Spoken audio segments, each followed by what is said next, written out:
On February 24th, 2022, the skies over Ukraine were torn open by thunder that did not belong to any storm as Russian missiles streaked across the horizon like fiery omens, slamming into cities, villages, and military positions while the rest of the world watched through glowing phone screens, believing they were witnessing just another distant conflict. Yet on the ground, the air itself seemed to change, as if the land understood something terrible was beginning, something far greater than politics or borders, because within hours, soldiers and civilians alike felt an invisible weight pressing down on them. A sense that the earth was not only being torn apart by explosives, but by something far older and darker that had been waiting beneath its soil. And as armored columns pushed forward and artillery turned green fields into wastelands of mud and blood, the Ukrainian countryside began to resemble a nightmare carved straight out of history, echoing the cratered hellscapes of the First World War and the shattered cities of Stalingrad, where human suffering once reached such heights that even the ghosts of the dead seemed unable to rest. And now, once again, nearly 1 million casualties would accumulate over the coming years, each life extinguished, adding another invisible scar to the land. Because modern war, despite its drones, satellites, and digital battlefields, still feeds on the same ancient currency of fear, pain, and death. And in Ukraine, this currency was being spent in horrifying abundance as drones hummed overhead like mechanical vultures, dropping explosives onto men hiding in trenches. Soldiers ran screaming through ruined streets, trying to escape flying death, and wounded fighters raised trembling hands toward the buzzing machines that hovered above them, as if begging for mercy from something that had none. And the sound of those propellers would become so deeply etched into their minds that even long after the war they would hear it in their sleep anew. Kind of trauma born not from human enemies, but from relentless, unseen eyes in the sky. Yet even with all this advanced technology, capturing every bullet, every explosion, and every final breath on video for the world to see, the war still generated something that could not be recorded or explained, something that emerged only in the quiet moments after the gunfire faded and the smoke drifted slowly across broken ground. Because wherever violence on such a scale erupts, it leaves behind more than rubble and corpses. It leaves behind an energy, a residue, a distortion in reality that soldiers have described for centuries, a heaviness in the air that makes your skin crawl and your instincts scream that you are not alone. And in Ukraine, this feeling grew so strong that even hardened veterans began whispering about shadows moving where no living man stood, about voices carried on the wind that did not belong to anyone breathing, and about the unsettling sense that the dead were not done with this world yet. And to understand how these stories began, one must look back not just to 2022, but to 2014, when the first sparks of this long and bloody conflict were ignited as Russia seized Crimea under the guise of protecting ethnic Russians, turning the Black Sea Peninsula into a strategic fortress and setting off a chain reaction of chaos that spread into eastern Ukraine, where separatist groups, backed by Moscow, rose up against Kyiv's new government and plunged entire regions into a shadow war of ambushes, covert operations, and proxy battles. And it was in this murky battlefield, where soldiers often fought without flags or official recognition, that the first truly unsettling stories began to circulate, whispered among mercenaries and special operators who had seen too much death to dismiss strange experiences lightly. And one of those men was a private military contractor who would later be known only as Castro, a veteran of countless shadowy operations who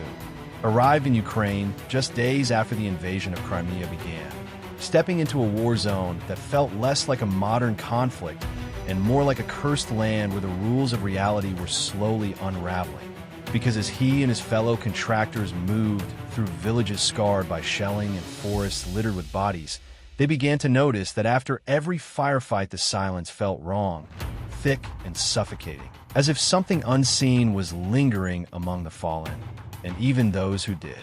not believe in ghosts or spirits could not shake the sense that they were being watched by eyes that no longer belonged to the living. And over time, these feelings would crystallize into stories so disturbing and so eerily consistent that even the most skeptical soldiers found themselves wondering if the war had torn open something far deeper than the ground, something that allowed the dead to bleed back into the world of the living. Because in places where thousands died, screaming in terror, where families were wiped out and entire towns erased, it was as if the veil between life and death had grown thin, and whatever lay beyond was beginning to seep through, slowly and patiently,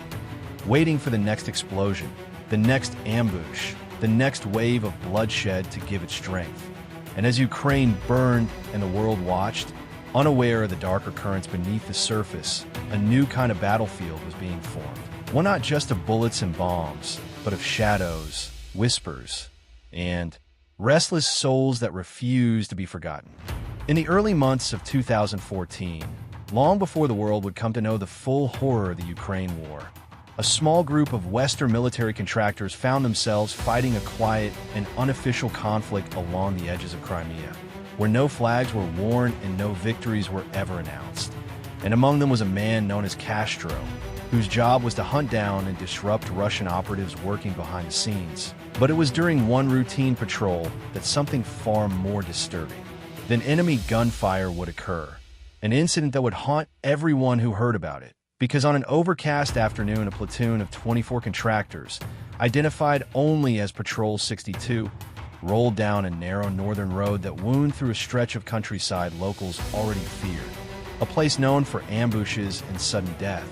Yet orders were orders, and as their vehicles rumbled forward, the radio crackled with calm professionalism, reporting heavy contact at precisely 2:45 p.m. as automatic fire erupted from hidden positions in the trees, bullets ripping into metal and flesh alike, forcing the patrol to scatter and return fire as explosions threw dirt and smoke into the air. And within minutes, one of their trucks was disabled by an improvised explosive, leaving 5 men bleeding, but still able to move as they scrambled for cover and called in their status. But then something strange happened, because although command attempted to coordinate reinforcements, every nearby unit was either pinned down or too far away to respond, leaving Patrol 62 alone in a pocket of hell as the gunfight raged on. Yet after the first frantic calls, the radio fell eerily silent, not with the static of broken equipment, but with the hollow absence of any voices at all, and for 2 long hours command could get no response, even as local villagers later swore the shooting had ended after barely an hour, leaving behind only the echoes of gunfire and the smell of blood in the air. And when at last a desperate transmission broke through at 5:09 p.m., it was a voice begging for medical evacuation, claiming that everyone had been wounded and that many were already dead,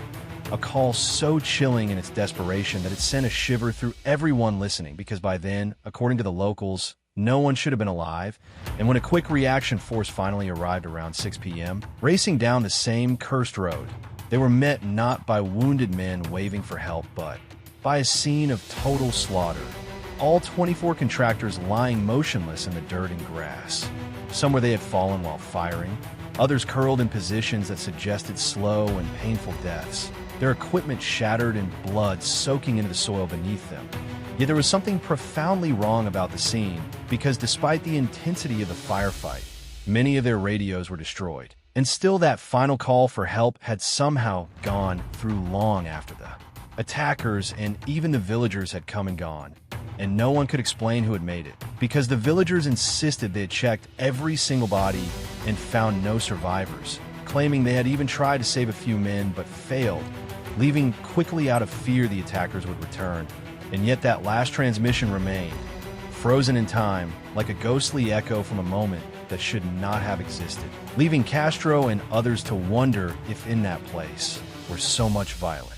energy had been unleashed in such a short span of time, something else had picked up the radio, something that had worn a dead man's voice like a mask. And although official reports would later attribute the call to a possible wounded survivor or faulty equipment, those who were there could never shake the feeling that Patrol 62 had not entirely left that road when their bodies died, that some part of them had remained behind, trapped between worlds, reliving their final moments over and over, again, sending out a plea for help that would never truly be answered.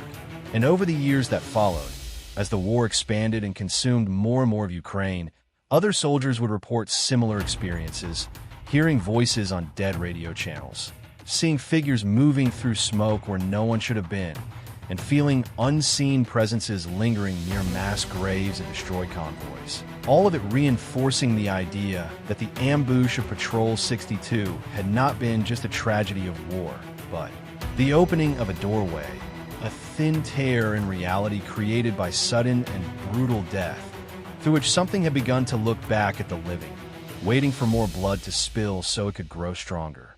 Years after the ambush of Patrol 62, when the war in eastern Ukraine had settled into a grinding stalemate of artillery, snipers, and shattered villages, Castro found himself assigned to a slow-moving task force known as Blitz, a unit created to harass and delay Russian-backed forces wherever they tried to push forward. And it was during one of these routine patrols through an area barely marked on their outdated maps that another encounter occurred, one that made even the most battle-hardened.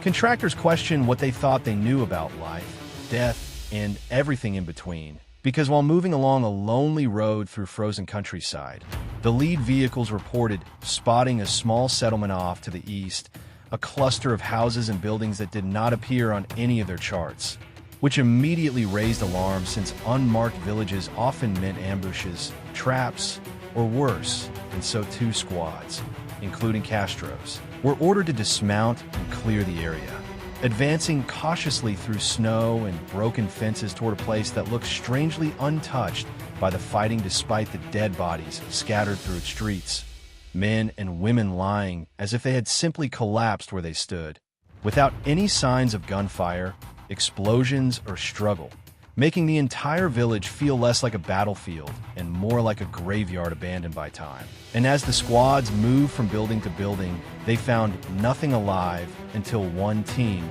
emerged from an apartment block carrying two small children and a half-starved dog, all three weak but still breathing, hidden away in a closet beneath piles of clothing. And while medics rushed to treat them and prepare an evacuation, the men who had found them stood quietly, shaken by what they had experienced moments before, because according to their story, the door to that apartment had been locked tight. So tight that they had already raised a breaching bar to smash it open, when suddenly, without a single touch, the door simply swung inward as if someone unseen had turned the handle from the inside. And at the same moment, all three of them heard a long, whispered voice, clearly female and unmistakably Ukrainian, drifting out of the dark apartment like a final breath, though none of them could make out the words. And when they finally entered the room, they found not only the children, but also a woman lying dead in a bedroom down the hall, her body showing signs of brutal assault and decay that suggested she had been gone for days, if not longer. And what made the discovery even more unsettling was the knowledge that evacuation teams had searched that same village twice before within the past week, and reported finding no children and no woman. Though later it was discovered that some of those very soldiers had committed horrific crimes against civilians during their sweep, crimes that may have claimed the woman's life. Yet somehow her children had survived hidden behind a locked door that no living hand seemed to have opened. And as Castro listened to this account from men he trusted with his life, men who had no reason to lie and no taste for ghost stories, he found himself wondering if that woman, in her final moments, had refused to leave this world, clinging to it with a mother's desperate will to protect her children, holding the door shut against those who would harm them, and then, when help finally arrived, opening it just long enough for them to be saved. Because sometimes love is stronger than death, and in a land soaked with suffering, it might be the only force powerful enough to push back against the darkness. And even though the woman's body was gone, Castro could not shake the feeling that she had been there when the door opened, watching silently as her children were carried away to safety, finally able to rest knowing she had done the one thing that mattered most. And in the years that followed, stories like hers would spread among them. Contractors and soldiers fighting in Ukraine, tales of unseen hands, whispered warnings, and protective shadows, all suggesting that while war creates monsters and ghosts alike, it can also awaken something else, something born of love, grief, and unfinished business, lingering just long enough to change the fate of the living. By the winter of 2022, when Russia launched its full-scale invasion and the skies once again filled with missiles and fire, Ukraine had already become a land haunted by nearly a decade of bloodshed. And into this nightmare poured thousands of foreign volunteers who formed what became known as the International Legion. Men and women from every corner of the world who came to stand with Ukraine. Many of them hardened veterans who believed they had already seen the worst war could offer, only to discover that in this conflict the horror did not always wear a human face, because one Legion fighter, whose name remains unknown, would later describe an experience so disturbing that even years later it refused to leave his mind. An event that took place during a 3-day mission in a ruined village near the Eastern Front where a single shattered house served as their defensive position, surrounded by burned-out buildings, frozen corpses, and packs of starving dogs that roamed the streets, feeding on the dead. And on the first night of his watch, he confirmed the bodies of 2 Russian soldiers lying in the road, both of them torn apart by machine gun fire days earlier, one decapitated and the other nearly ripped in half. And as he scanned the area through his night vision goggles, trying to stay alert against enemy movement, he noticed something rising from the ground near those corpses, 2 black, shapeless figures slowly lifting themselves up from where the bodies lay, drifting through the street as if taking a quiet walk, neither rushing nor threatening, just moving with a strange calm that made his skin crawl. And at first he tried to tell himself it was exhaustion, that NVGs were notorious for playing tricks on the eyes. But when the medic beside him, a serious and level-headed doctor, whispered in fear, asking if he could see them too, the weight of what they were witnessing became unbearable. And together, they watched as the 2 shadows floated down the road, before slowly returning to the bodies and sinking back into them like smoke being pulled into a vacuum, leaving behind only the frozen street and the sound of distant shelling. And although the rest of the night passed in a blur of incoming fire and explosions, the memory of those shadow figures lingered, gnawing at the soldier's mind, because something about them felt too real, too deliberate to be dismissed as an illusion. And the following night, when he took watch again, this time, overlooking a narrow alley between a shed and a half-collapsed building, the sense of being watched returned, stronger than ever, compelling him to keep staring down that dark passage as if some instinct deep within him knew something was there. And through his thermal scope, he finally saw it, a figure standing in the alley, shaped exactly like a Russian soldier, complete with helmet, chest rig, and rifle pointed directly at him. Yet the image was wrong, because the figure appeared white, against the black-hot thermal view, meaning it was colder than the freezing air itself. And no matter how long he watched, he could see no heat, no breath, no sign of life. And though every part of him screamed to pull the trigger, he held back, afraid of revealing his position and unsure if what he was seeing was even real. So for nearly an hour, he and that impossible figure remained locked in a silent standoff, 2 watchers staring at one another across the darkness, until a sudden barrage of rockets shook the ground. And when he looked back, the figure was gone, leaving behind nothing but the empty alley and the echo of fear. And even as he tried to rationalize the experience, to blame stress, fatigue, or faulty equipment, the image of that frozen soldier refused to fade, forcing him to confront the possibility that the dead of this war were not simply lying still beneath the snow, but walking, watching, and perhaps even trying to finish the battles that had killed them. As stories like the shadow figures and the frozen soldier spread quietly through the ranks, whispered only when the artillery was far enough away that men dared to speak freely, many began to realize that these encounters were not isolated incidents, but fragments of a larger, more disturbing pattern, because everywhere the fighting was the heaviest, where entire units were wiped out and civilians slaughtered in moments, soldiers reported the same unnerving sensations: a thick pressure in the air, sudden cold spots, inexplicable sounds, and the feeling of being watched by something that could not be seen. And Castro, reflecting on all he had heard and experienced, began to form his own theory about what the war was creating, one that was less mystical and more disturbingly logical, because he believed that violence on such an extreme scale released a kind of energy into the world, just as friction creates heat and flowing water creates force, and that the combination of fear, pain, And sudden death might be powerful enough to leave behind something real, something that could linger long after the bodies have fallen, feeding on the chaos that birthed it. And when he described the fog of war, he did not mean just the confusion of battle, but a literal fog, a heaviness that clung to the land after every firefight, making men feel as if they were standing in a place where reality itself had been bent.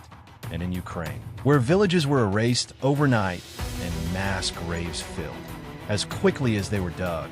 that fog never seemed to lift, because even when the guns fell silent, the land remembered, holding on to every scream and every final breath, as if unwilling to let them fade.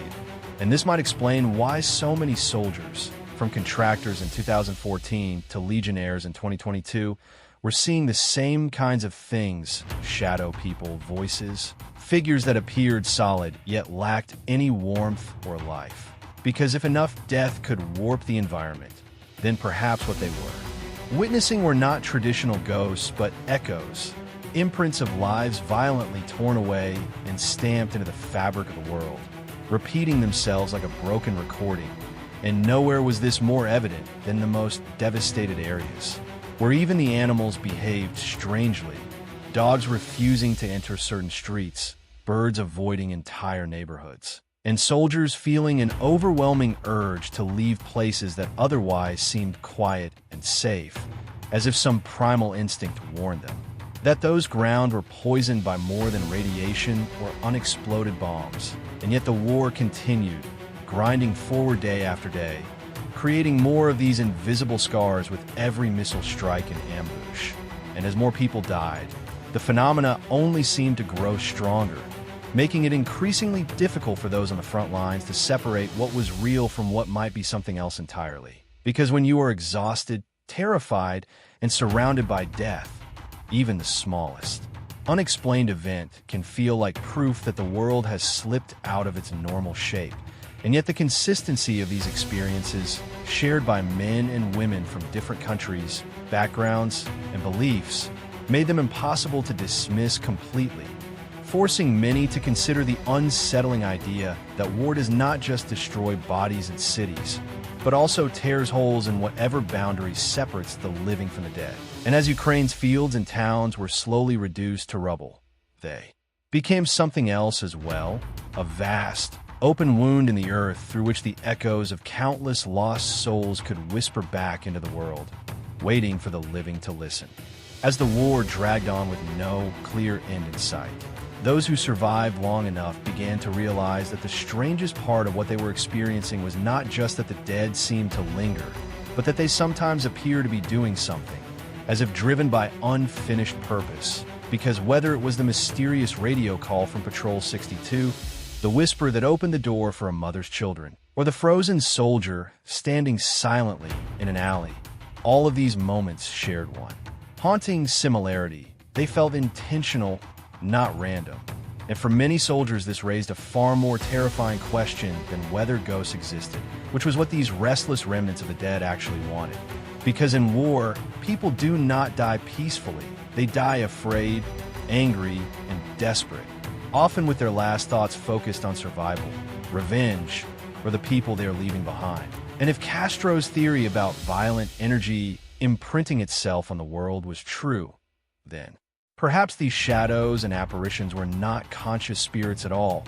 but emotional echoes replaying the final moments of their lives, soldiers still calling for help, mothers still protecting their children, and fallen enemies still trying to complete missions that killed them. And in that sense, Ukraine had become a battlefield that never truly went quiet,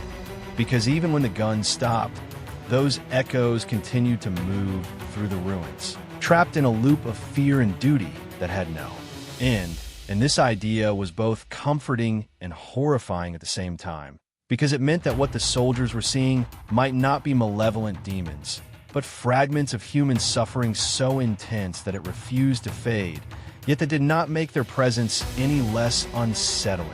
especially when you were alone on watch in the freezing dark, staring into streets filled with rubble and corpses, knowing that something might be staring back, something that did not breathe or blink. And as the months of fighting turned into years, the psychological toll of these experiences weighed heavily on those who lived through them. Because it is one thing to fight an enemy you can see and shoot,